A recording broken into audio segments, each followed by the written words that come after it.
அஸ்ஸலாமு அலைக்கும் வரஹ்மத்துல்லாஹி வபரகாத்துஹு.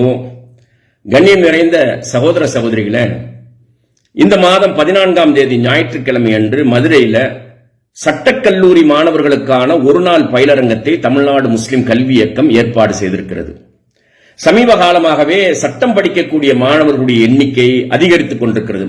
மாணவிகளுடைய எண்ணிக்கை அதிகரித்துக் கொண்டிருக்கிறது. முஸ்லிம் சமுதாயத்தில் நிறைய பேர் ஆர்வமா வர்றாங்க, நிறைய பேர் படித்துக் கொண்டிருக்கிறார்கள். படித்து விட்டு வரக்கூடிய இளம் வழக்கறிஞர்களுடைய எண்ணிக்கையும் அதிகமாக இருக்கிறது. இதெல்லாம் ஒரு நல்ல அடையாளம்.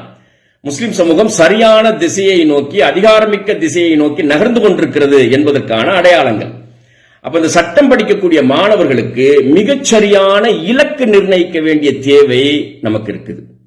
பெற்றோர்கள் செய்யணும், சமுதாய ஆர்வலர்கள் செய்யணும். தமிழ்நாடு முஸ்லிம் கல்வி இயக்க மாதிரியான கல்வித்துறையிலே பணியாற்றக்கூடிய அமைப்புகளுக்கு கடமையாக இருக்குது.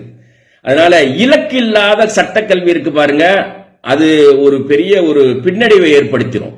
அந்த சட்டம் படிக்கக்கூடிய மாணவர்களுக்கே ஒரு மனதளவுல ஒரு தொய்வை ஏற்படுத்திடும். இலக்கு இல்லாம படிச்சோம் அப்படின்னு சொன்னா, கூர்மையான இலக்கு, உயர்ந்த இலக்கு அவர்களுடைய சிந்தனைக்கு கொண்டு செல்லணும். இது நம்மளுடைய கடமை. இது ஸ்கூல் செய்யாது, காலேஜ் செய்யாது.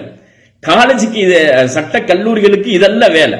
அவங்களுக்கு சிலபஸ் முடிக்கிறது தான் வேலை. ஆனா இலக்கு நிர்ணயிக்கிறது யாரு அப்படின்னா பெற்றோர்களும் சமுதாய ஆர்வலர்கள் தான் இலக்கு நிர்ணயிக்க முடியும். நீ சட்டம் படித்து விட்டு என்ன செய்யணும். ஆனா இன்னைக்கு என்னவா இருக்குது, மனநிலை என்னவா இருக்குதுன்னு பாத்தீங்கன்னா, ஒரு சீனியர்ட்ட போய் ஜாயின் பண்ணிடணும், பிளாக் கோட் மாட்டணும், மாட்டிட்டு சீனியர்ட்ட போய் ஜாயின் பண்ணிடணும், ஒரு டிஸ்ட்ரிக்ட் கோர்ட்லயே ஹை கோர்ட்லயே பிராக்டிஸ் பண்ணணும். இதுதான் அவருடைய சிந்தனைக்கு இருக்கக்கூடிய உயர்ந்த இலக்கா இருக்குது பெருவாரியான மாணவர்களுக்கு.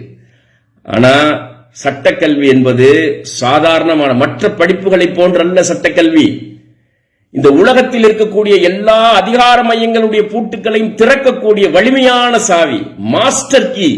நல்லா கவனிங்க, மாஸ்டர் கீ. உலகத்தினுடைய எல்லா அதிகார மையங்களையும் திறக்க முடியும். உலகத்தினுடைய இயங்கியல் எல்லாத்தையும் கண்ட்ரோல் பண்ண முடியும். எல்லாத்தையும் நீதியா நெறிப்படுத்த முடியும்.